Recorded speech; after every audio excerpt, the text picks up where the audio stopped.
Welcome back, everyone, to Broken Spoken, episode 10. Oh my goodness, God. We made it. We did make it. By the time we get to 12, this is going to be broken. Guaranteed. Guaranteed. Because I'm like, welcome to Broken. It's going to come flying off and smack me in the face. Okay, I have to tell you about my morning because I can't hold it in. Wait, what happened in your morning? Okay, so we record this on Sunday, right? So this all happened before 11 a.m. on a Sunday. So bear that in mind. Okay. It was a lot. So there's a local coffee shop near me that I love. This is Upper West Side? Yeah. Okay. So I go into my local coffee shop this morning to get my usual. And there's a guy at the counter. I didn't realize this because I had my headphones in and I walk in and he's at the counter and he's kind of being aggressive with the women behind the counter. Really? And he's threatening them. And Whoa. they're like, please just have a seat, right? They're being very good about it. And he's like, fuck you guys, fuck this, you're racist. And they're like, please just sit down. Like, we don't want to cause trouble, please sit down. And then he starts, I don't remember exactly what he was asking, but he starts saying this stuff and he's like, you know, suck my dick. And then he goes, this wasn't funny at the time, but in hindsight it's really funny. And he goes, you're a bitch. I'm going to get Britney Spears to eat your pussy. And the lady's like, okay, thank you. And he's like saying all this stuff to them, right? Wait, he said he's going to get Britney Spears to eat their pussy. Yeah. And she didn't say, can we put that in the calendar? He was getting quite scary. He was getting really aggressive. Oh, he wasn't being serious. No. He doesn't know Britney. No, he was being really like aggressive and angry. And he was like, fuck you guys, I'm gonna get Britney Spears to eat your pussy. And she was like, great, thank you, sit down. Great, yeah. And he's like, thank you. Fuck you guys, you know, you're a bitch, yeah, you're racist. And everyone in the coffee shop's just sitting there, no one's saying anything. And I'm like behind him in line, so I'm like, oh fuck, this is gonna happen now. And they're like, please leave. And he's like, no, fuck you guys. And they go, you have to get out, you're scaring the customers. Oh, he's not working there. No, God, he just walked in. He just walked in. Okay, gotcha. So he's from the streets. Yeah.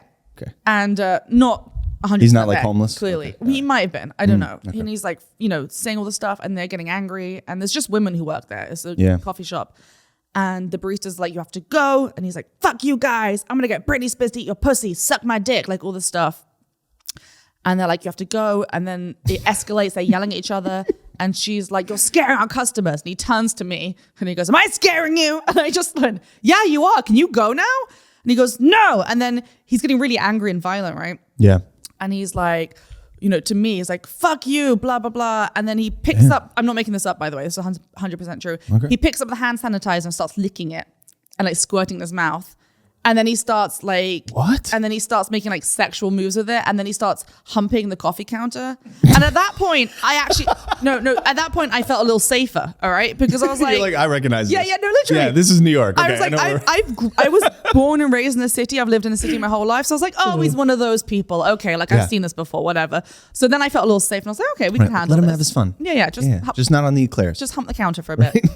And then he starts getting angry and the women are getting angry and he's threatening people. He's calling them racist. He's getting real close to them. And I had this, I don't know if it's because I've been like depressed lately, but I just had this like manic urge. I was like, I'm going to fight him, which is so stupid because I'm so weak. Wait, you said that? No, in my mind. Yeah. I was like, I can take this guy. And I'm glad I didn't because I'm really weak. But it just escalates. And he's like yelling at these women. He's threatening them and he's yelling at me. And then he starts unbuttoning his pants, right? Oh God. Yeah, and it gets worse. And the lady behind the counter turns to her coworker and goes, get the pepper spray. So she comes out with this tiny little pepper spray.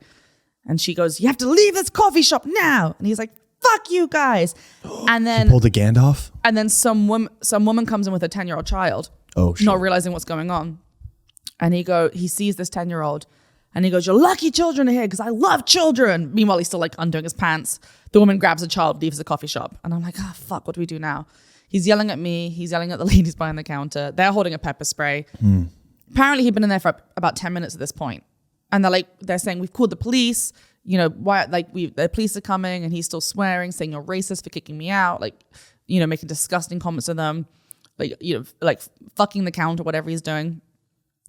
It's getting quite scary at this point. I'm a little like, all right, it was like fine when you were just humping the counter, but now you're like trying to start fights with people.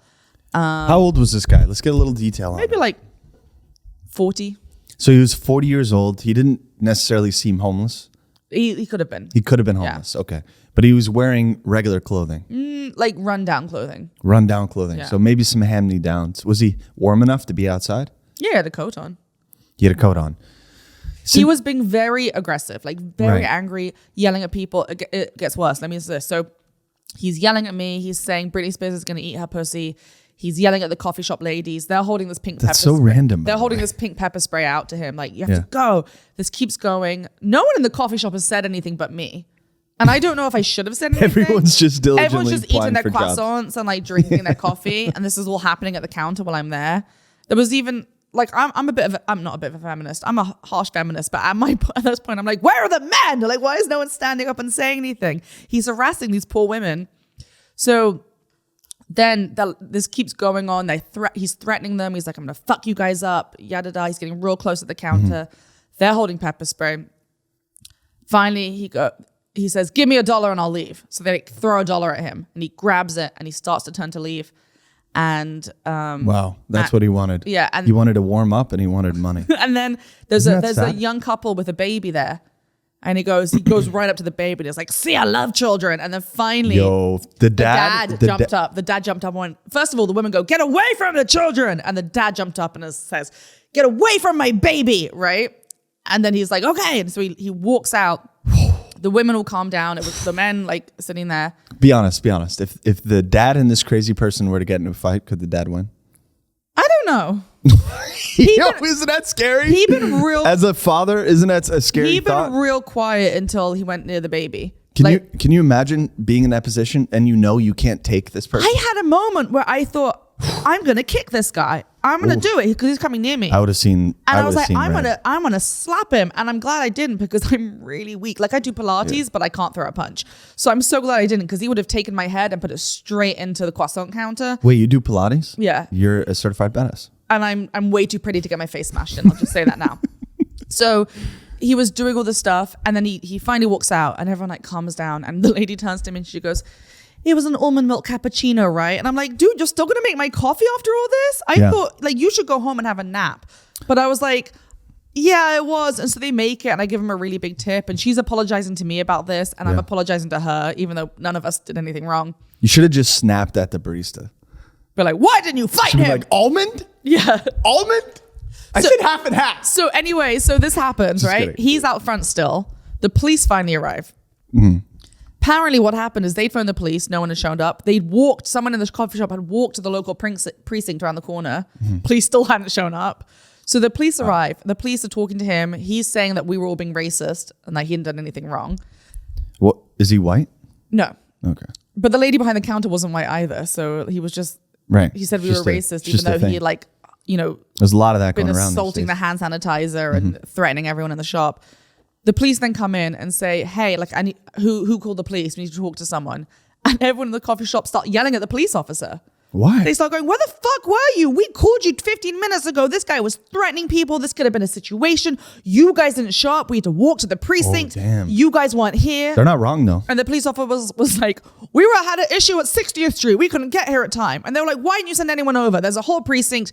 They were threatening the children in here. Some woman had to take a child out. Meanwhile, I'm there with my cappuccino like, yeah, no, they have a point. Like, anyway, I left and all I could think about was just like, this all happened before 11 a.m. on a Sunday.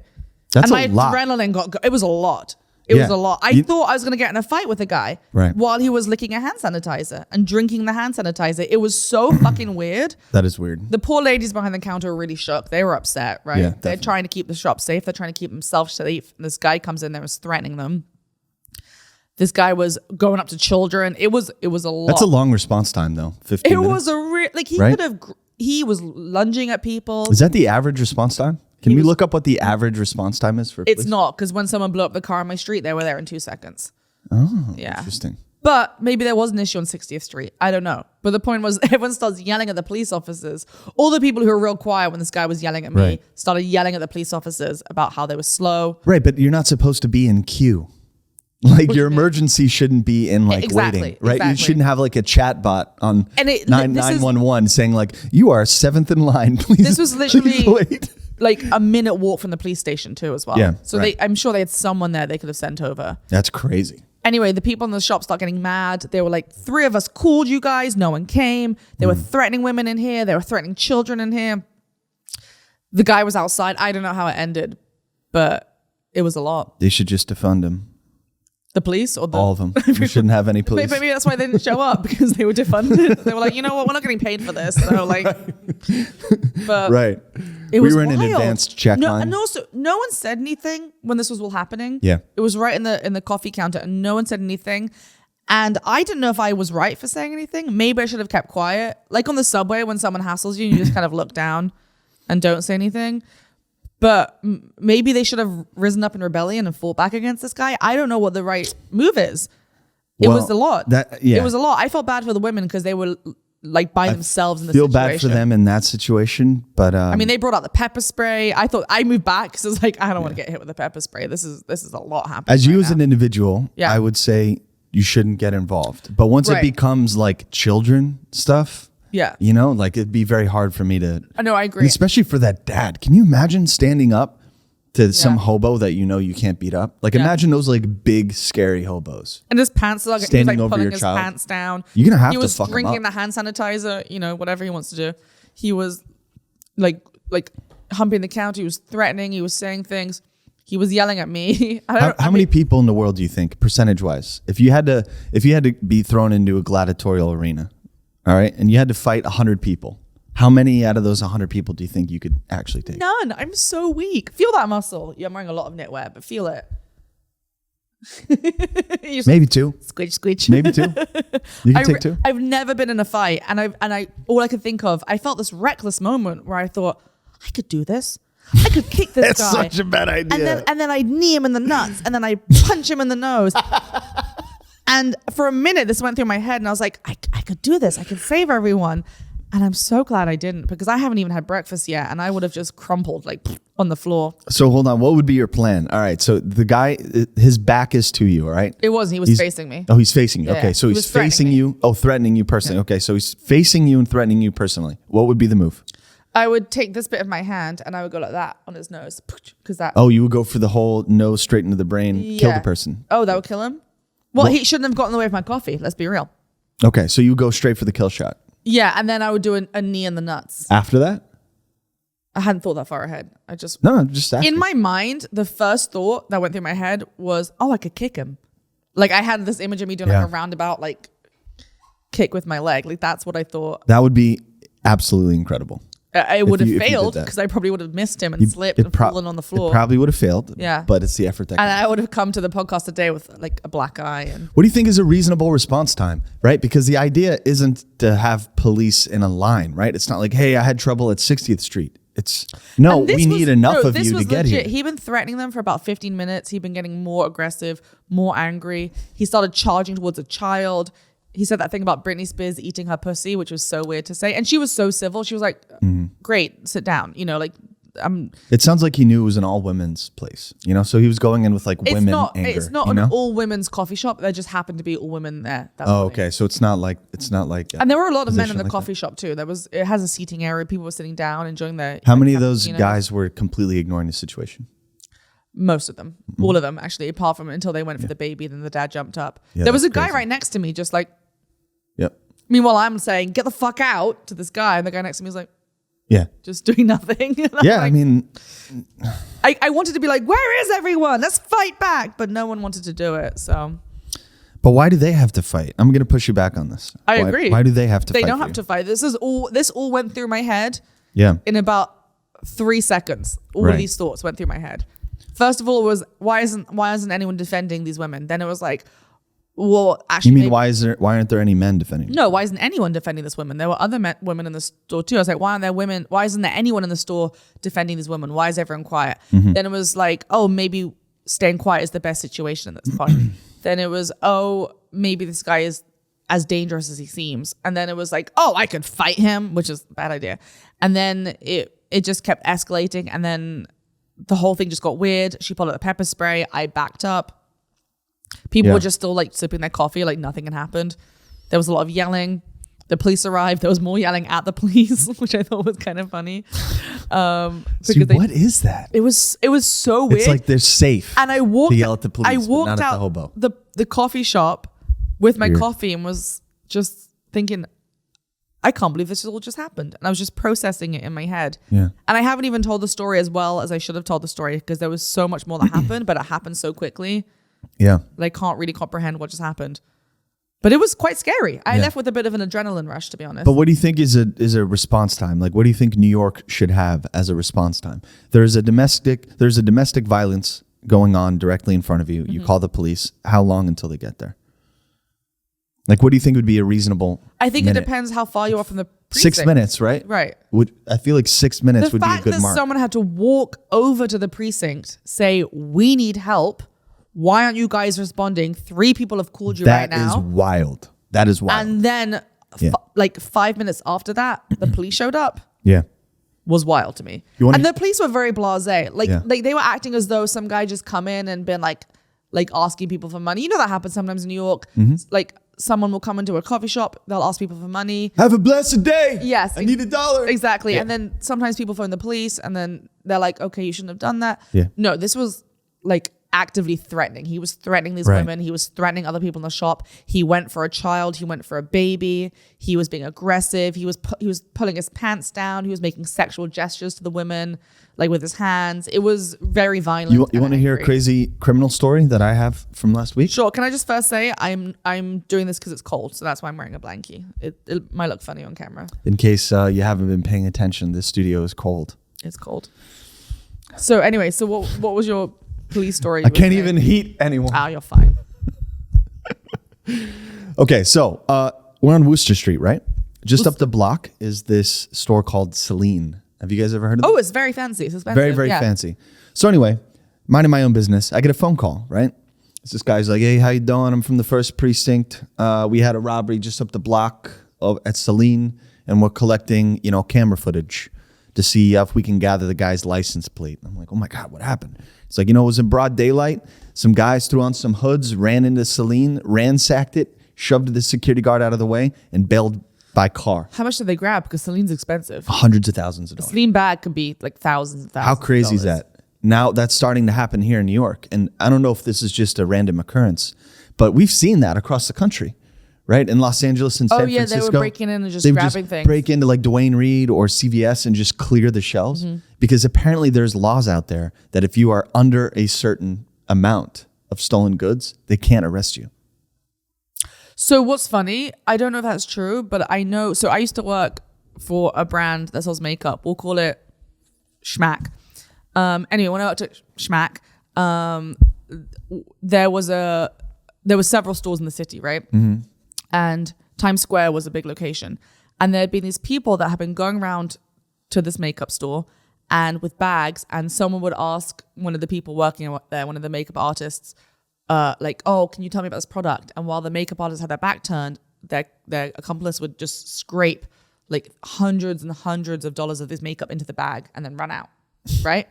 And because of the way the rules are with security, they're actually not allowed to stop anyone. Right. Right? That's what I'm talking Security about. at stores are not allowed to stop people. Yeah. So because they can file for assault. Right.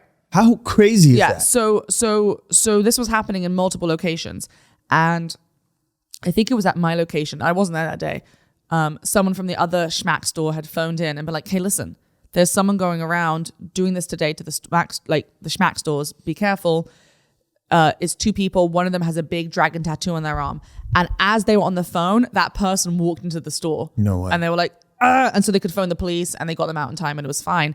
But the reason they could get away with got them out or arrested? As in the police came and arrested them. Good. Because they saw them walking in as their other store was on the line saying this person's going around to the stores. So the police can stop them? The police can stop them, absolutely. Okay, good. It's the security hide security.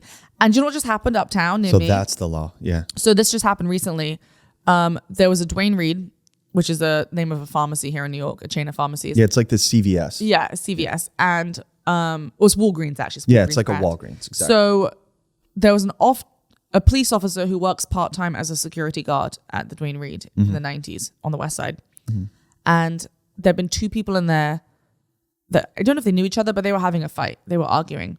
And one of the guys pulled out a knife and stabbed the guy he was talking to in the arm. Didn't kill him, but he stabbed him. Damn. And the security guy then chased him 2 blocks and shot him 5 times. What? Yeah, and the guy security survived. guard He's did? in hospital. Yeah. And he's in jail, isn't he? No, I think he's not actually. Okay. Because then the guy. How did he have a firearm? So he ran after him. Yeah. The guy who stabbed someone ran. The security guy ran after him. The guy who stabbed him turned around and lunged at the And that's when he security got guy, shot. and that's when he shot him. Okay, self-defense. Yeah. And he shot him non-lethal. I think he shot him in the stomach, and the guy had to go to hospital, but he's okay. Like, he survived. Yeah. I mean, I don't know how Jeez. okay he is, but he survived. But this all just happened uptown. Violence is definitely on the rise right now. Violence is on the rise. And that is, that is 2 doors from Gucci.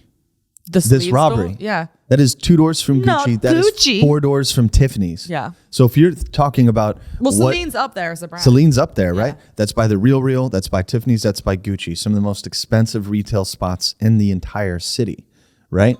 All with security guards. And someone can just waltz in and just ransack it. Yeah, it's wild. It really makes you wonder. Like, I worry about putting up my address with this equipment. Like I worry about having things like that online where people can, start identifying locations and places to break into. I just keep thinking about those start thinking about poor women at the coffee shop and how stressed and upset and flustered they were. Yeah. Because no one deserves that. You're trying to do your job. It's a great coffee place. I go there all the time. They're trying to do their job. They're so nice there. And we pay way too much taxes to not have a police be ready. And they had to deal with this guy saying disgusting things to them. Saying like threatening them, pulling down his pants, yelling at the customers, making them feel endangered. Like, it looked like he was gonna hurt someone. It wasn't just some guy in the corner like that's what it sounds like, right? Spewing Someone stuff. really He unhinged. looked like he was really gonna hurt someone.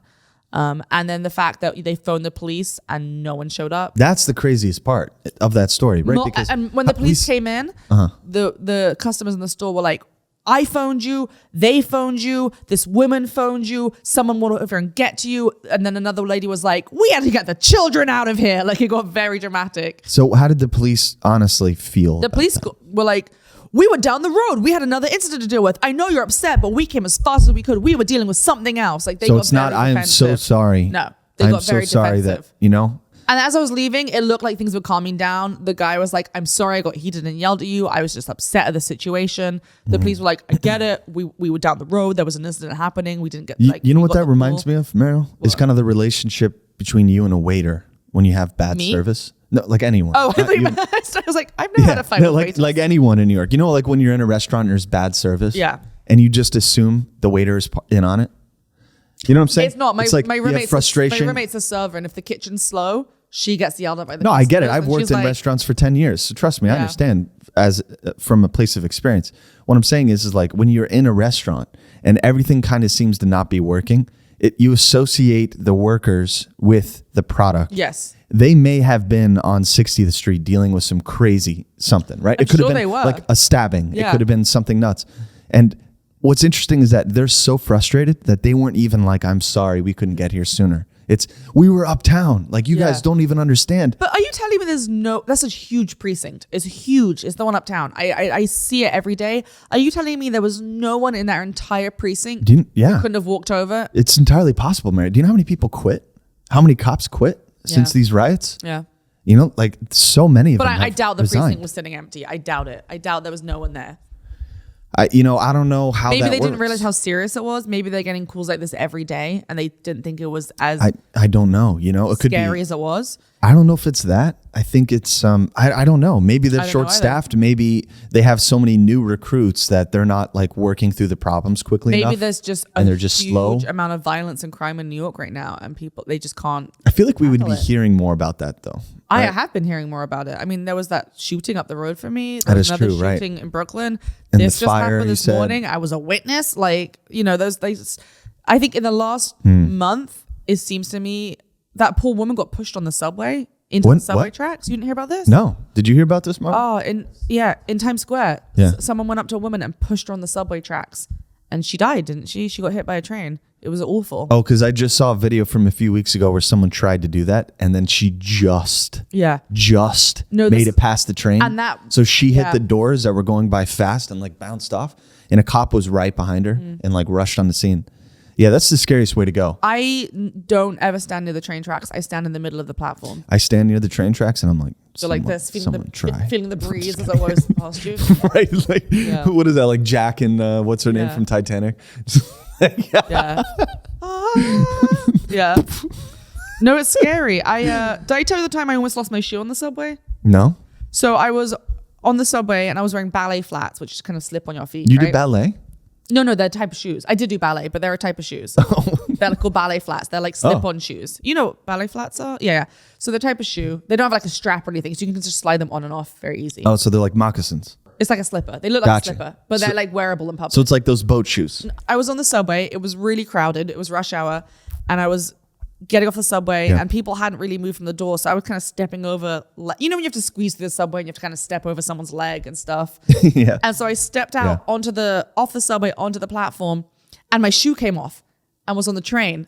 And I was like, no, my shoe! And some guy, bless his heart, grabbed it and threw it out the doors after me as the doors were closing. No way. Yeah, I was like, thank what a hero. Thank you. Not all heroes wear capes. Because that would have been a disaster if I was at West 4th. Can you imagine if I was just stuck at West 4th with one shoe? But how'd you get so far away from the shoe itself? As in, like, I was stepping over legs, right? Oh, and you kind of like skipped And I stepped over the leg out onto the platform, and my leg was behind me, and my shoe came off. God, that's a packed train, right? And I was like, my shoe! And he just grabbed it, and the door shut. And I got my shoe and I left, and it was good. Wow. Yeah. What would you do if he just kept it and just was? And he was like, yeah, just like took a giant whiff. like licked it. You know, he's just. Honestly, I would probably. What would you do? I want to know. I would probably hop to like the intercoms and press that grotesque button. Yes. Emergency. And say, does anyone have a plastic bag? And then put a plastic bag on my foot, and then get on the cab and go home. And just call it a day and not leave my house for the rest of the day. He really missed an opportunity there. You know, can you imagine if he typed up a whole essay on misconnections? Like, he went on Craigslist. He went on Craigslist and typed in a whole misconnections essay about the girl who lost her shoe. My beautiful green ballet flat. My friend in London fell asleep on a tube line, and when he woke up, he was at the end of the line and his shoes were missing. His shoes were gone. Someone robbed his shoes. Someone had taken his That's shoes, desperate. and he was asleep on the train, and he woke up at the very end of the train line just with no shoes on. So they moved him too. No, as in like the train just kept going, and he didn't wake up till it reached the end of the line, like the other side of London, and he had no shoes on. What is it? How does that work? Like, where does it start and where does it end in London? The tube. Well, they're different. We're not vertical like New York is. It's all around. So so it can. The lines are really long though. Really? Like to reach the end of the line, you're the other end of London. Is it? So it's not as fast? No. So would you say the New York City subway is superior? Not at the moment. Really? Yesterday, I went to Pennsylvania to see my friend's new baby. And I stupidly agreed to drive with my friend from Jersey City. Yeah. So I had to get to Jersey City to drive to Pennsylvania. And on the way back, we drove from Pennsylvania to Jersey City. That was about 2 hours, right? I got on the PATH train at Jersey City, took the PATH to 9th Street, walked to West 4th, waited 30 minutes for the train because the trains were all messed up. Finally got on an A train, got up to 59th. The C wasn't running then to get up to where I live. So then I was like, okay, great, I'll take the one. So I got on the one. I'm on the one. Doors shut. It starts going. And they say, oh, there's been a change. We're running express. So the one goes past my stop, way uptown. Yeah. So I get off uptown. So at this point, I'm just like, fuck it, I'm going to walk. So I walked home furious at New York, and it took me about 5 hours to get home from Pennsylvania. 5 hours? Fuck the subway. Fuck New York. I'm mad at everyone. The trains aren't running. I'm pissed. Where's the coffee shop? I gotta express myself. I'm gonna lick some hand sanitizer and yell at some women. Call the cops. They won't be here in 20 minutes anyway, bitch. Let's go. Also, it was funny when he asked for the dollar and they threw it at him and he took it and started to leave. I guess because I've taught for so long, in my mind, I thought they're rewarding bad behavior. No. So wait, the tube Which I know they're not, but you know. The tube doesn't have these problems? It's just direct? The tube is a lot more spread out, as in you have to walk a lot further to get to tube stops. But in general, it's cleaner and it's a lot safer. You don't get people panhandling on the tube. Really? You don't get people like sleeping. Sleeping is very common. Oh, but it's I mean like homeless people sleeping, not like setting up camp. No, not as much. No, it's very common to see people on the tube like this, just general riders. Yeah. Because everyone closes their eyes and just, I don't know why. Yeah. They just close their eyes. And I'm too scared to do that in New York in case someone You're not wrong. robs me. But when you get on the tube in London, a lot of people just go. Wow. Did I ever tell you this one story? I was on a subway, and you know how like some subways, I think the BDFM has that L-shaped seat? Yes. Right? Yeah. Where it's not just on That's the side. where someone sat on me. Yeah. And so we're in the L-shaped seat, and my head is right by the window. And I'm doing exactly that. I'm just chilling, eyes closed, relaxed. All of a sudden, I hear this, ka-choong. I look to my left. A dude with a knife stabbed the window as hard as he could right by my face. Like outside? No. Or like next to you? Next to me. Oh no. Yeah. And I opened my eyes. I'm like, yeah, that would have been it. Yeah, that would have been it. And I that's look it. at this guy, and he's one of those deranged New Yorkers. And of course, from that point on, I always keep some level of vigilance, right? I don't close my eyes unless I know everyone around me is normal, which you definitely get that vibe.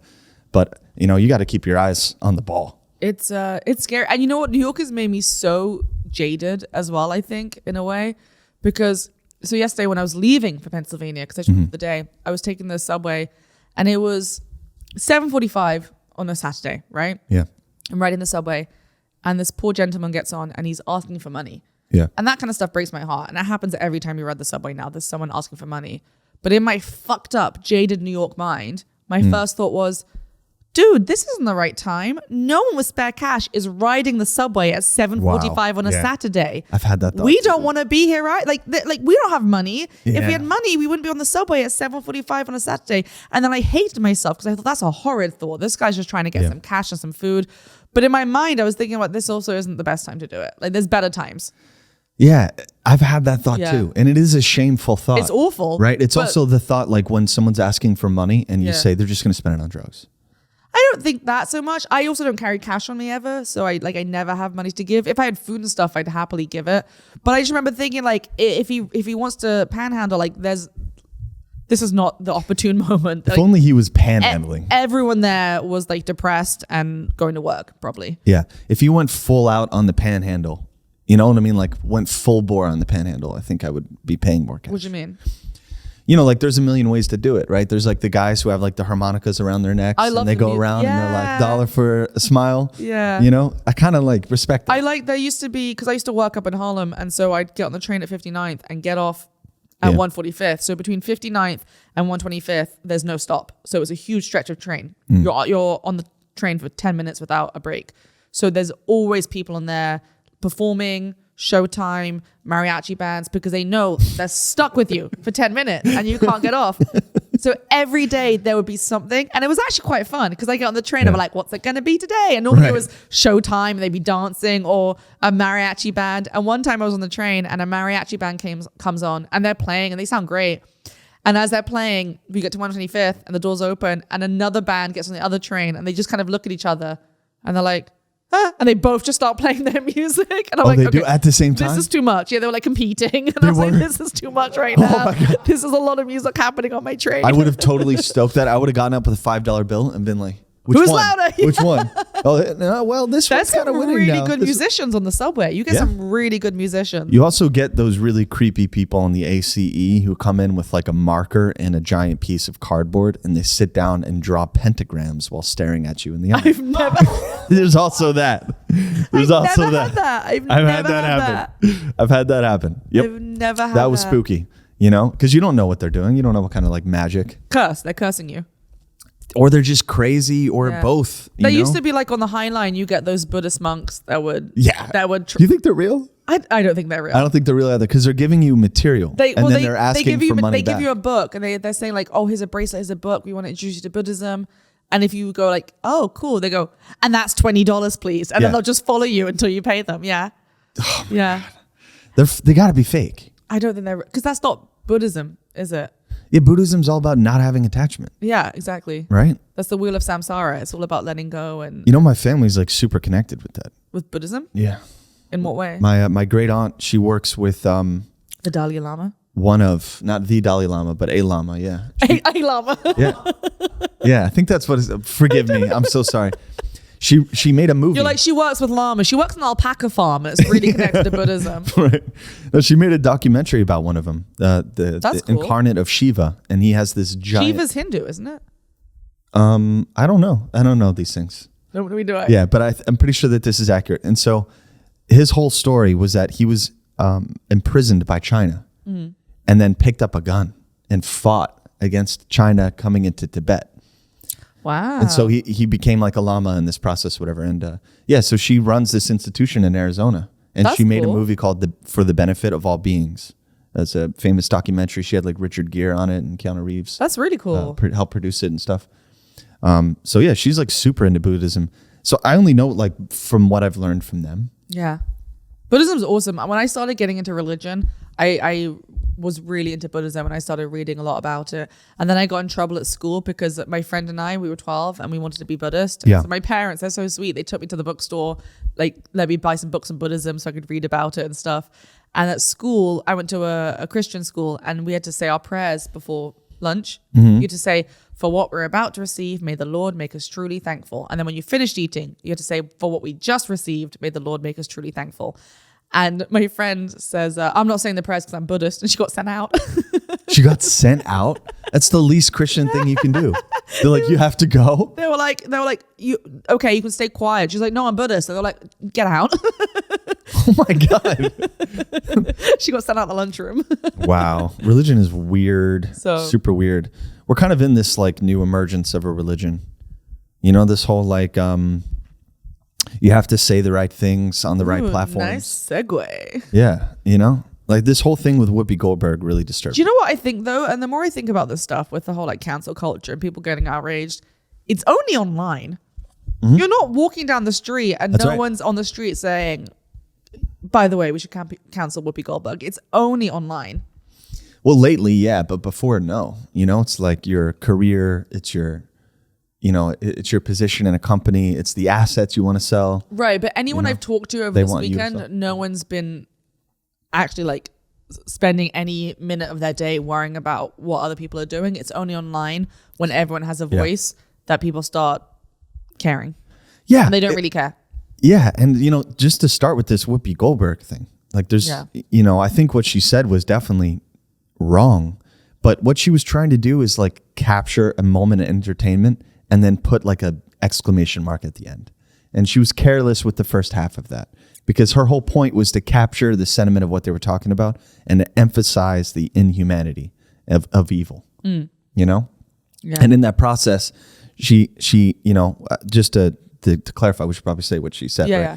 So, you know the exact quote. I think what she said was, the Holocaust was not about race, but was about the inhumanity of evil, I think. I could be wrong there at the end. But she suggested it's not about race, right? Right. Which is, I think you might have an interesting perspective on that. Right. Well, so the Holocaust was definitely about race. I mean, not just even about the Jewish race, but the Holocaust. I mean, so 12 million people were killed in the Holocaust. 6 million of those were Jewish. The rest of them were people of other ethnicities they didn't agree with. It was the LGBT community. It was people who were disabled. It was people who were political prisoners. Everyone who didn't fit the Everyone Aryan who race. didn't fit the Aryan race. Right. Exactly. So it was about race. Right. But do I think Whoopi Goldberg is anti-Semitic? No. She just, maybe she... But isn't that silly though? Doesn't Like the way understand people or- reacted? But no, okay, maybe You know? this is me being like a very self-centered person right now, but I have so much shit to worry about in my own life. I don't really care what Whoopi Goldberg says about the Holocaust. Like, I don't think if she came out and said it wasn't real, then I might be like, all right, fuck her. Like, I don't agree with that. Yeah. But if she just said something that maybe isn't quite correct, and then when someone says, hey, that's actually not right, and she goes, oh, okay, like I'll change my statement. Cool. People are being murdered right now. Like, there are children in cages. There's so much other stuff going on in the world right now. Sure, but you know, it's not, the buck doesn't stop with the Whoopi Goldberg story, right? It's just about how we've weaponized what we say in this weird, funky I'm so anytime there's a big direction, you know? extreme movement in society, like we're having right now with cancel culture, with calling people out, with trying to deplatform people, at some point, it goes the other direction. Exactly. And I'm wondering when that's going to happen. It's already started. And what the result of that is going to be. It's already started. I mean, this whole "Let's Go Brandon" is like the exact anti-Trump chant, right?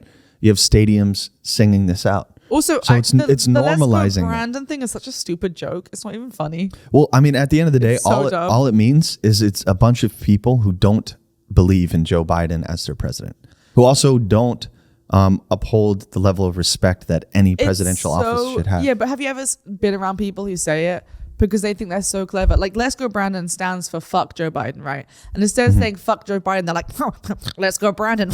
We're so funny. I'm like, it's not even that funny. It's a dumb joke. Yeah, like, but it doesn't liberals even are the make us same laugh. way too. You know, I definitely was with Trump.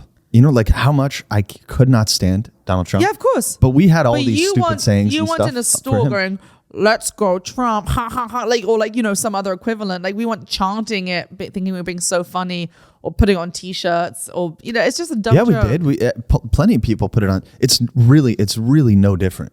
At the end of the day, it's Americans voicing their opinion and finding like a very large tribe to support. People can say let's go Brandon all they want. I just think it's kind of a stupid joke. Like I think they could have come up with some better wordplay. No, I'm not disagreeing with that. Right? I'm not disagreeing with that. All I'm saying is that it's not very funny either. Cancel culture is is that what I said? Cancel culture. Cancel culture. Cancel culture.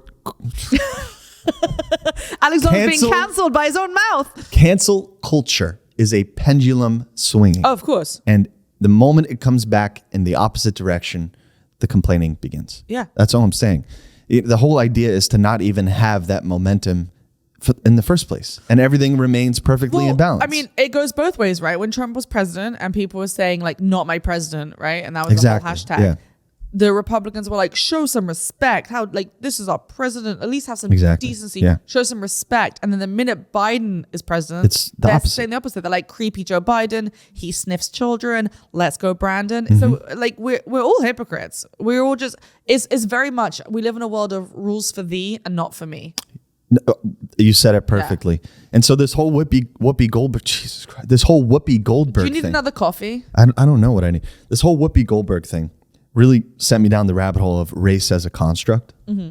You know, race is like a social construct. So, and what that means in society and how race started to be defined and who fits that bill and who doesn't anymore. And when did that change in history? We might have watched the same video. There was a fascinating video I watched by this historian, and he was saying that like what Whoopi Goldberg said was clearly wrong, right? Because there was definitely race involved when it came to the Holocaust. Mm-hmm. But he was also saying, you know, race is defined by different points in history. So right now we may not see Jewish people as like a different race, right? But at that point in history, they were being considered a different race by the Nazis, and they were, and so it was about racism and how, like, for instance, there were parts in history where being Italian was a different race. Yes. Right. Irish. Being Irish was a different race. Right. Being from different parts of Africa made you a different race from someone else from other parts of Africa. Exactly. And exactly. Hutus. What is a race? Right. Has changed throughout history and throughout society. So let's expand on that a little bit, because in my opinion right now, I really do believe race is a social construct. Like where I am today, I really do think that it's humanity putting an ugly tag on something that has no business being categorized in that manner. But there's also a fine line with that, because I do agree with that, right? I agree, like I'm very much of like, you know, we are all humans, but then you cannot say that and ignore what different races have had to endure. That's different. Through their history. We're not talking about that. Right. Well, we're talking, you know, there's ethnicity. We're talking about race, right? There is a difference, and don't ask me to define the difference, right? Right. But I'm pretty sure there's a difference, right? Like ethnicity is about what your collection of DNA, right? Yeah. Your heritage, and where you came from, right? Mm-hmm. Race is how you are defined permanently by mankind. Mm. You know, the letters that you have to, the places in a job application you have to fill out when you submit yourself, right? What kind of class you're in terms of your census, how you're defined, right? Mm. But it has no consideration for your ethnicity. Like, for example, I'm Brazilian Irish. Mm-hmm. Do I select Hispanic on my job application? Yeah. Because the way they classify it is anyone from South America or, you know, Spain or wherever, you know, that it's almost all of South America is considered Hispanic. So my best friend, who you know, right? I'm not going to say her name just for privacy reasons. So she is Guatemalan Mexican, right? Yeah. Her one side of the family is Guatemalan, one side of the family is Mexican. Yeah. She's born and raised in America. So she's Latina, right? Mm-hmm. She's very proud of that, very proud of her culture. There was some video the other day from someone saying, oh, if you were born in America, you can't call yourself Latina. And I'm like, that doesn't seem right, that you're telling this person whose whole family and history and tradition and is from these other countries, and she's so proud of it, and it's such a beautiful culture, and now you're telling her because her parents immigrated that she can't identify as that? Right. Like, where is the line? We don't know. And this is why race is a social construct, right? Oh my because God, you can be ethnically Latina, but not culturally Latina, right? Like, I'm ethnically Brazilian, but 100% of my culture is not Brazilian. So I don't personally feel comfortable checking, yes, I am Hispanic on a job app, because it's 25% of me, right? I definitely like come across as just White. white, right? Caucasian. You know what I'm saying? So am I allowed to cash in on that in a way? Like, you know what I'm saying? If you were Italian or Irish 150 years ago, I wouldn't be white. You wouldn't be white. And this is the thing, right? Yeah. So in the 1940s, right? Not even 1940. Yeah, 1940s. I don't think Italians were considered white yet. I don't think Italians were considered as Caucasian. You know what all this talking about just really makes me think that as people, we've just really fucked up society. Well, yeah, we try our best. Fucked up society. And this whole race conversation is a question because we don't know the answers. We're discussing it right now, and I'm very well aware that we are two white people discussing race, but I don't know the answer. You don't know the answers. This is why we're talking. No, we don't. And that's perfect. That's why this podcast exists. We're not supposed to know. We're just talking, And my question is, when is race not a social construct? Like, when has that ever actually been a clear definition? Because none of this makes sense, right? Okay, so you can be ethnically a Jew. Right. I definitely think that exists. Oh, no, of course there is. That's why you can get like a 23andMe and you can see in your DNA. Right. And I think that matters. Yeah. Right. Just like you can be ethnically African American, you can be ethnic whatever. Right. And of course that makes an impression on you as a person. But, race is the definition that society defines you as. It's not what your DNA is, right? Yeah. I don't know. That's like a genuine question. Is that the difference? And so if that's the case, then race is just literally there to put people in boxes. Yeah, but then sometimes, not that people want to be in boxes, but some people are proud of belonging to a certain race. Well, I think they're more proud of being ethnic. That makes sense. Right? Am I wrong? I think people should be proud of who they are and where they came from and what they are. Like, I think, I think I think it's really important we have things like Black History Month. I mean, I think we should do more with it. Like, just think Black History Month and not progressing on it doesn't do much. But I think we should celebrate people's history and be aware of like what as a society has happened to different groups of people. Right. But that's all their ethnicity, right? Yeah. Couldn't you argue that? Like, anyone who's proud of their race. What's up, Mark? Yeah, I want your opinion. I love this. Is there an argument to be made about white pride? Yeah, I don't know. Yeah, that's a difficult one too. So this is interesting. Definitely about there's white an pride. argument. I mean, first of all, white pride straight away has a connotation with the KKK, and we don't like them.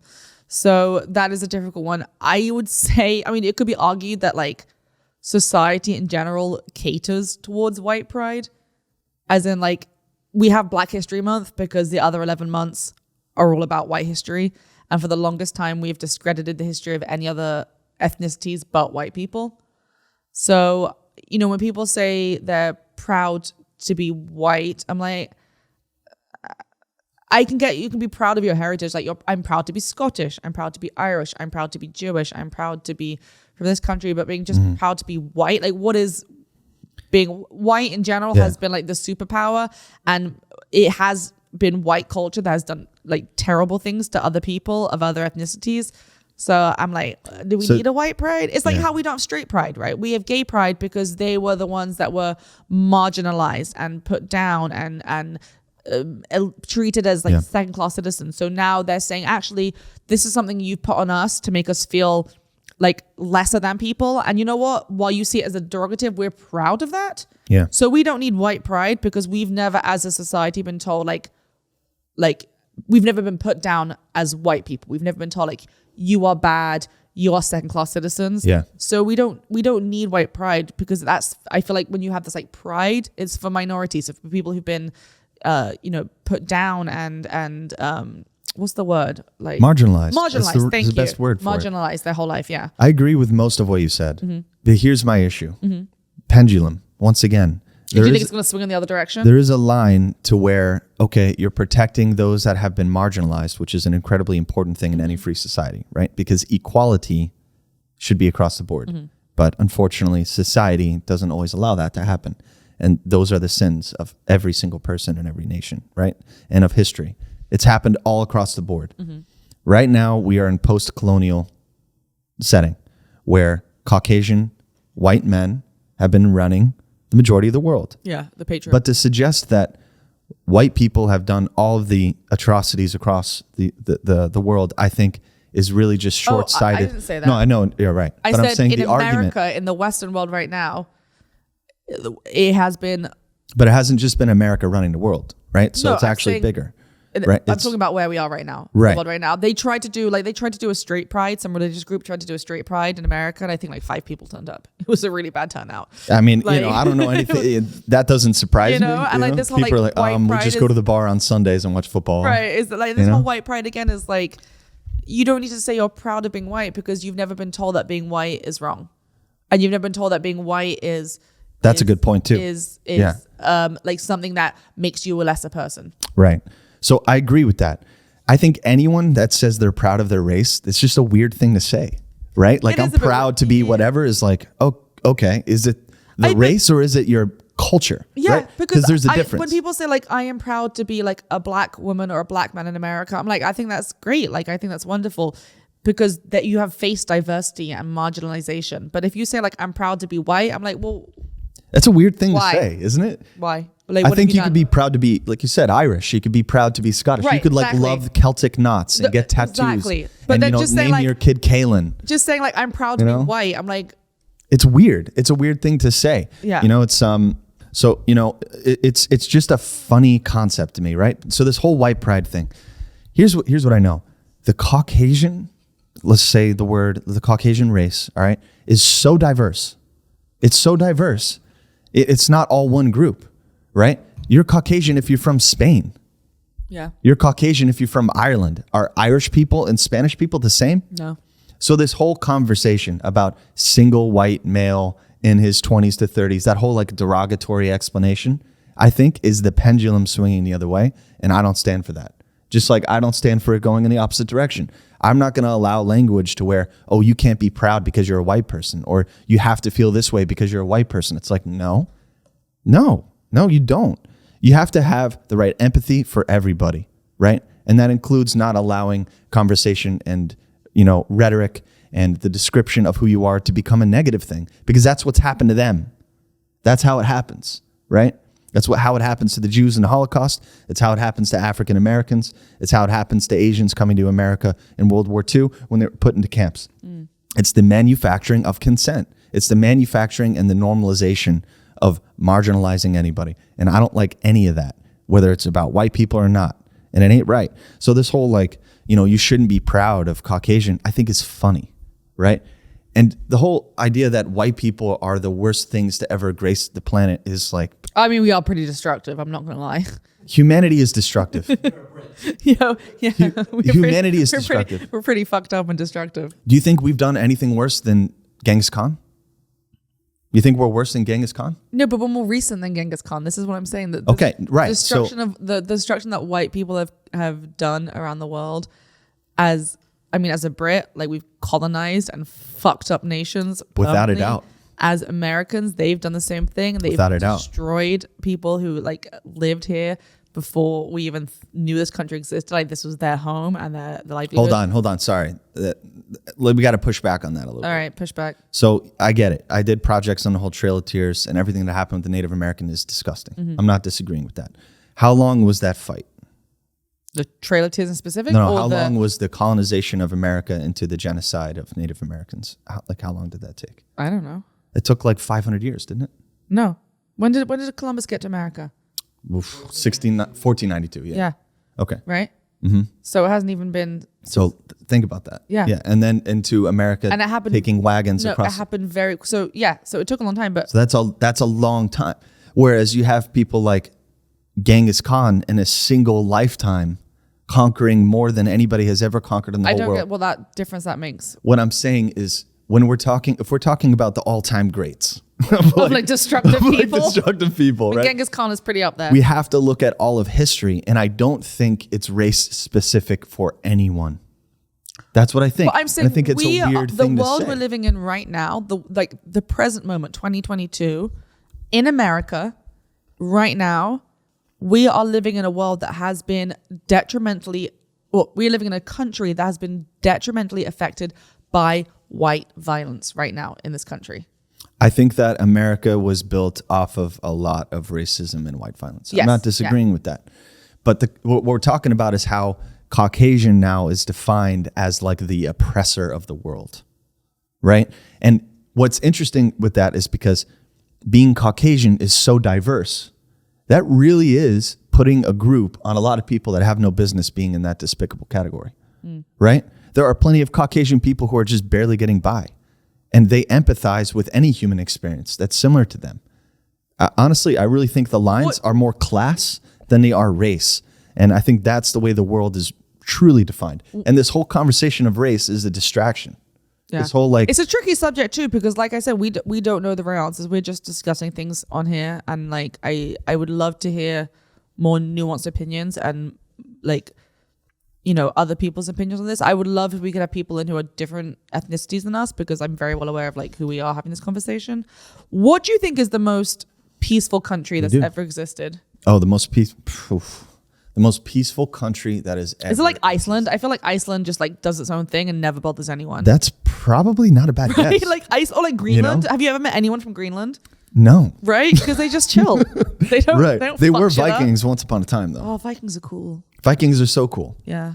Right? Who would be the most peaceful? Probably like an island nation, honestly. Probably like the Galapagos or, you know, Hawaii maybe. Yeah. Well, we fucked up Hawaii. White people have fucked up Hawaii as well. Oh, that's so bad, that whole so story. sad. I'm laughing because it's sad. I'm not laughing at the story. I'm laughing because I'm like, but look, just the amount of destruction in the world right now is a lot. The amount of destruction in the world always is awful, right? Let's be real. The amount of destruction going on today pales in comparison to history. Pales. I don't Doesn't know. even come close. There are more slaves in the world right now than there were during the Roman era.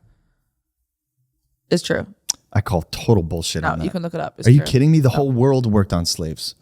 There's zero chance there that's are true. 7 billion people. No, there are Someone got to look that up. There are 7 billion people in the world right now. There are more people enslaved now in the world. So are they going by volume or are they going by, you know, not percentage. slave societies? Are they going by how many people own slaves per capita, right? Volume of people who are like enslaved right now, and not in the way you think. Can you look that up, Marvin? Not in the way you think of like slaves of like, as in like, you know, building the pyramid style slaves. I'm talking about people who are like what a slave looks like in modern society is very different to how it looked like when I agree with the that. Egyptians were around, right?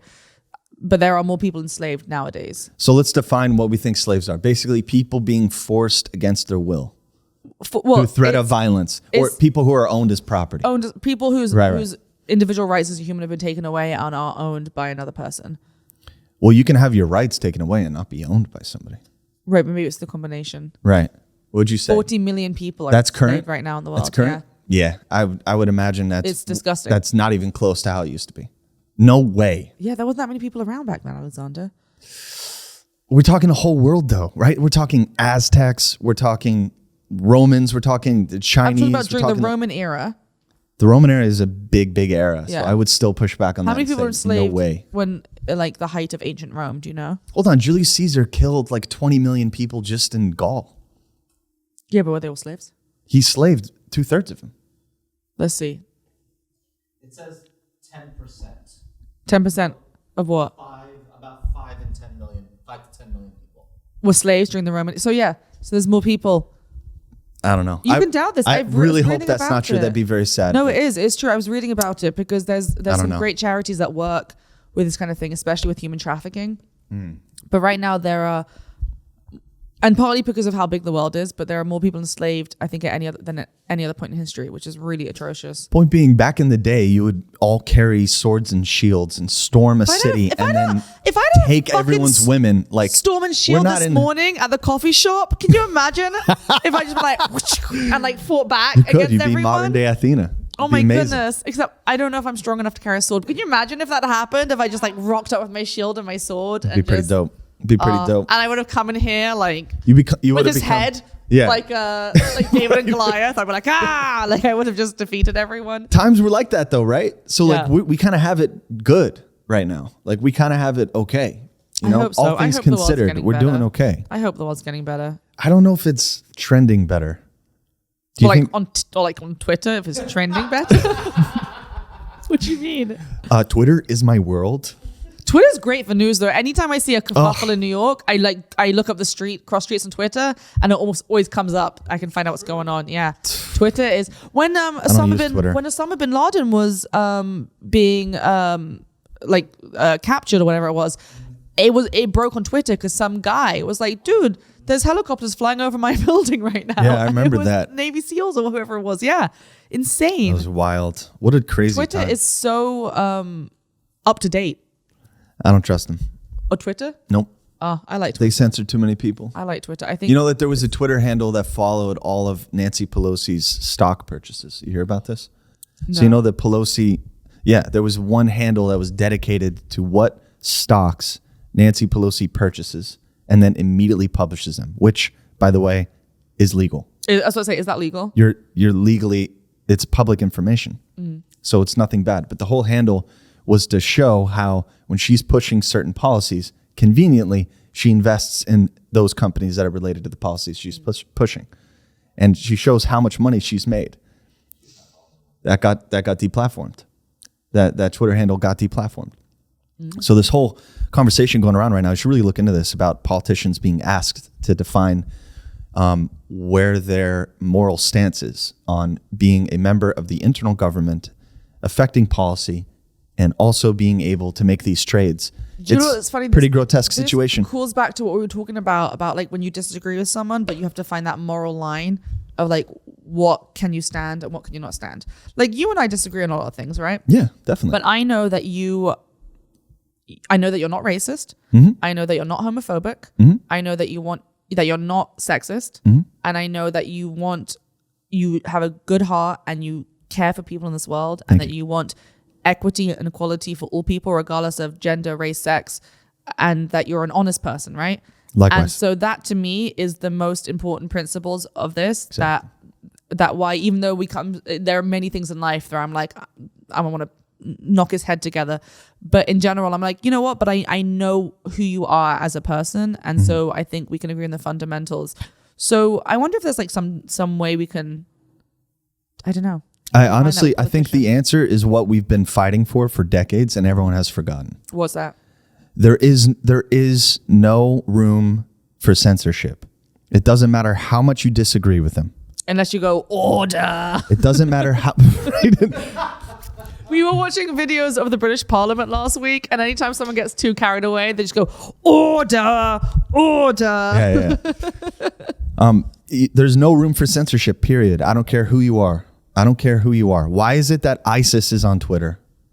Why is it that leaders of ISIS can be on Twitter, but you can't have a handle that releases public information of our government basically buying up stocks in a suspicious manner? Well, isn't that because Twitter's a private company and they can choose what they have on their platform? Really? I think so. So Twitter's a private company. So, okay. That's what's happening with Spotify right now. They're a private company. They can choose what's on their platform. Okay. So with that argument, then they can't be a utility. Then they can't be where they are now, and they need to be broken up. Right? I don't know. Because basically what we're saying is that the individuals that have monopolies on information are untouchable in every way. They can still continue to have monopolies on information, but they're private companies, so we can't hold them accountable. Well, no, because when it comes to freedom of speech, right, if someone wants to say something, they can make their own webpage and say it. Like, there's no one stopping them. But when you're using... That's not true. When you're using, these companies are stopping them, using someone else's platform... But these companies are literally stopping them. Someone could make a website saying, hey, this is Nancy Pelosi's like habit tracker and like have all the information you just talked about, right? Yeah. And that can stay up on the web. It didn't. They took it down. No, that was a Twitter page that got taken down. That's right. That's different. Yeah. But how is that freedom of speech? Because if you have companies that have monopolies one on is a platform that's privately owned.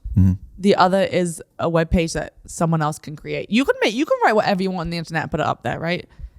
But when you're using someone else's platform, I don't know the legality of this, but I believe as a private company, they have the right to choose what goes on that platform. Okay, so let's put it this way. Whether that's right or wrong, I don't know, but I'm just saying that's how it goes. Let's say I manufacture all paper. Right. I cut down all the trees. I have 90% of the market in the world. Right. For everything that's written on paper, every sheet of paper. But you're thinking of this wrong because there was no limitations of the internet in terms of like sources. Also, like there's no running out of web pages the way we run out of paper. No, there's no running out of web pages, but when you're literally running the utility of the internet itself, and you can't physically as an individual take on a company of that size. Remember that, like. Then at what point Does it become a responsibility? Do you remember that nutcasey website Parler that got big for a while? Yeah. And then it got in trouble because it was all just like severely like racist, homophobic stuff happening on there. That's the internet. Which was, That is literally the internet. I think the premise of that originally was supposed to be like the most free speech, as in they wouldn't censor anyone. That's what 4chan did, right? The whole point of 4chan was they do not censor anything. You're saying with no censor anyone. comes like grotesque habits? No, I wasn't saying that at all. No. I'm saying that's why Parler got shut down. Well, not shut down. Parler kind of Right. fell under because it was being used for that. It did, but I'm talking about But Twitter. I'm saying that people have in the past like made these open platforms for free discussion. Right, but I'm talking about Twitter, right? Like we're Twitter. talking like one of the most important inventions of our lifetime, right? Where you can literally sway people. What about the ethical concerns of how your feeds, your Twitter feeds, and your algorithm affects the way you think and shapes the decisions you make as a consumer? You're no longer a free person. Yeah, no, So where's the ethical line? But they're a private company, right? They can do what they want. Just like a private don't come company. for me. I was just saying. No. But that is I'm not coming for you. That's the argument, right? Yeah. Is that they're a private company, and I understand that to a point. But when you become the very when you monopolize a situation, you can't get away with that, right? Well, it's it's funny because I think as people as well with social media, we do curate a lot of what we see by who we follow. So for instance, but we aren't curating it. Well, just in the sense of like who we follow and who we like. So when the election was happening, right? Obviously, I'm living in a very democratic state. Most of my friends are Democrats. I was seeing a lot of very pro-democratic stuff, very anti-Republican stuff on my social media. My friends in other states with a lot of Republican friends were getting a very different story to what I was getting from their social media. Exactly. They were getting very anti-democratic, pro-Republican stuff on their social media. So, Anti-democratic? as in like anti, Oh, like Democrats. anti-democrat. Not like, Right. Right. Because there's that too. You know, It's been a heavy episode. I mean, I don't know. I don't think that's necessarily bad. My blankie. Look, I think that we need to touch upon this subject because this is something that'll I'm shape. nervous to touch upon it, to be honest. Of course. Because this is... Of course. Everyone's nervous to touch upon it. I'm nervous to touch upon it. 2 reasons. One, That's the because problem. I don't feel like I know enough. And 2, I worried that I know what I believe about people and the world, but I'm worried about that what I say could come across wrong or get misconstrued. That's exactly the point. And I don't want... So let's talk about that. And I don't want to ever say anything that would appear... that would not agree with how I actually feel.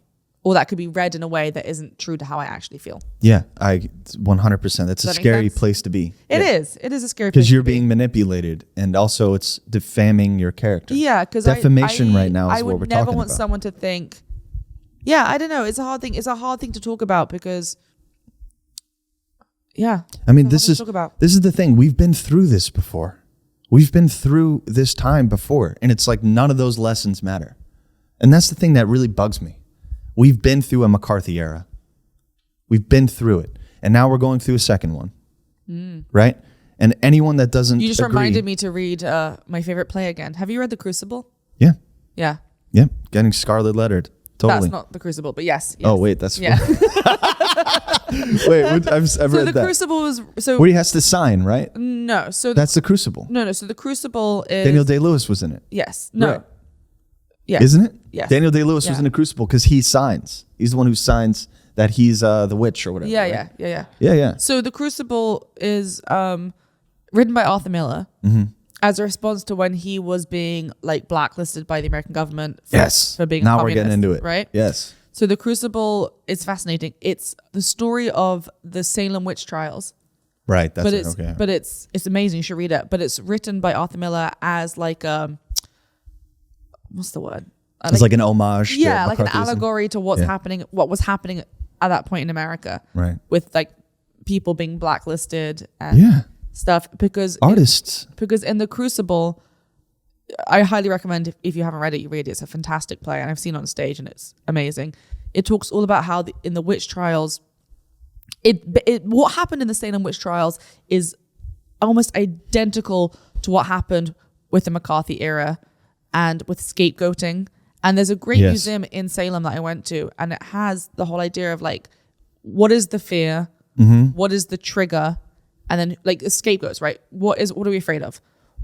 What is the trigger? And then who can we blame as a result of that? Right. And that's what happened in the Salem witch trials, right? And that's what's happening now. And that was happening, and that's what happened in the McCarthy era. And that's why when Arthur Miller was going through this stuff with the American government, where he was being blamed and being called a communist or a communist sympathizer, and they were threatening him, and he actually went to trial. I don't know if he went to jail. I think he might have actually, but he definitely went to trial. And then he wrote this play, The Crucible, all about the Salem witch trials. And it is incredible how that story lines up exactly with what was happening at that point. And it's what's happening now, right? And it's exactly what we're going through now. And no one is safe in it, right? They're going to be picking off people that are easier and definitely need an adjustment, right? But what I'm saying is that the ridiculousness and the degree of ease that this defamation can be placed on people is increasing. And it is a genuine concern because all of our abilities to spread information or to hold dialogue are getting very strong gatekeepers that could easily just shut the doors. And as a society, what are the implications with that? I miss the old days when if this was happening to you, you could just write a play like Arthur Miller did. You That's could the write a kinda nice play, way you to deal could go with it. into a bar, you could say things that you feel passionate about that you haven't really thought through. And then you bump into somebody who has a deeper thought and then educates you on something. Right? I do There aren't factions. worry about if I have kids that like everything that happens nowadays is recorded for the internet. That's what I worry about. That's Yeah. what I worry about the most. Yeah. Because there was a point in life where you could go out with friends and I'm not even talking about doing anything bad in particular, just be silly and not and have fun and not worry about the repercussions that anything that happened or said or you did could be photographed and then misconstrued and then put online to destroy you later. I remember when I was applying to colleges, it was kind of like just the start of like the real social media era. Right. And we got lots of talks from our schools about like, do not put stuff on your social media. Do not put Yeah, I pictures remember. on your Facebook. Yeah. Do not put this No stuff one up listened to that. because no one listened to that. Everyone that was like, Everyone's with like, their nudes. drinks. Yeah, exactly.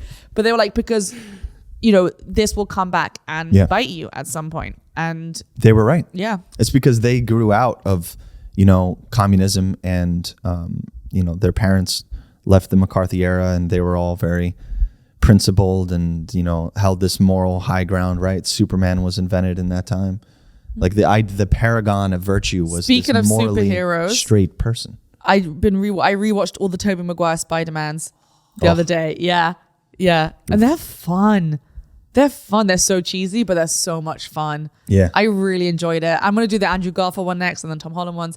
But I hadn't seen them for about a decade. And I forgot like in the third one when has that emo phase and it's really cringe. It's such a bad But movie. it's so fun. It's so bad. It's so fun though. Like they're fun. They're like real old school superhero movies. The first Real old Spider-Man was school. amazing, Real. The second one I like too. right? But I like Dr. Ock or whatever his name is. Doc Ock. Doc Ock. Yeah. Yeah. He's What cool. is his name? Frank Morella, something like that? What's The his- actor? Yeah. Oh no, Alfred Molina. He's Molina. fantastic. That's it. Yeah. It was really good to see him come back in No Way Home. Oh, he's fantastic. right. No, it's too. Watch them. What's No Way Home? I haven't seen it yet. Too bad. Yeah, sorry, my roommate It's pretty all- much spoiled it. It's too late. So cold. He's so cold. He's Yeah, like, that's- it's not even out of the theater yet, is it? Yeah, it is. Is Yeah, it? it's been out for like a month and a half. That's why I'm saying. A month and a half, and he's saying it's too late. Yeah, it is. It really That's is. like when Game of Thrones came out. It and is, then right? when Game of Thrones came out, and then the next day online, people were like, I can't believe Bloody Blah died. And everyone would be like, dude, spoilers. Not like, it's been out for 4 hours already. Like, there was no That's patience. a little much, right? There was but a no month patience. and a half. No, there was no patience. Yeah. I remember radio shows would give away that Dumbledore died. My brother, and he denies those this to days? this day, my older brother, and he flat out denies this. Like denies this. But I remember this so clearly. When Sirius Black died, Oh, so sad. said to me, Sirius Black dies, before I had a chance to read it. Yep. What a. And ruined it. And he denies it like hardcore. He's like, I never did that. I would never do that. I'm like, I remember we were getting out of the car. We got in a fight because you wanted the front seat and I wanted the front seat. And we were getting out of the car right in front of our house. And you turned to me and you went, Sirius Black dies at the end of the book. And I remember it so clearly. And he denies it. Spoilers if you haven't read Harry Potter. Such a great book. Wait, are we going to taste it? I think you should. Is it going to kill me though? No, it's just really good. Are you sure? Wait, is this poisonous? No, just Okay, I think we should do a disclaimer, like don't do this at home. But okay, so it was a I big- much prefer Tide so Pods. it was a pump it was a pump bottle, right? And he was like, "Ugh," and like it was like that, and he was licking it and then like sucking on it and really then gonna do squirting this? his mouth. Oh yeah, at the same time. So Meriel's doing this, right? You know what we should do? We should just put a little hand and lick it like when you do salt and tequila and lime. Exactly. Yes. I bet it probably has something in here like do not consume, contact poison control. That doesn't sound like a good idea. But Did I I guess tell- we're too wait, did I we're too Marvin, deep did I in. ever tell you the time that for like a week I was using what I thought was hand sanitizer? Because I bought a little bottle like this from the pharmacy. And for a week I was doing this in my hands. And then one day I was like, it doesn't smell of anything. It was aloe vera gel. It was a tiny thing of aloe vera gel that I've been applying to my hands thoroughly like in the middle of the pandemic to try and like keep myself tidy. Okay. We're really doing this? Here, share that blob. We don't need more than that. That's right. Just a tiny bit. Here, give me a. Okay. Ready? Cheers, cheers. It tastes nice. That tastes good. It's good. That honestly was not as bad. Marvin, as I try that. That's kind of nice. thought. Like it's kind of It's minty. kind of minty. Yeah, it's kind of refreshing. Try this. It's really weird that we're It's doing really- this. Please but don't do this at home. Please do not eat hand sanitizer. just do a little bit. You don't It's need much. actually not bad. Oh. Yeah. It's kind of nice. Was not expecting that. I thought it would be way grosser. That wasn't bad. Speaking of things that you put on the internet that you can't take back, us eating hand sanitizer. On that note, we're going to wrap up. Thanks so much for watching, guys, and we'll check you out next week. That was kind of good. I kind of enjoyed it.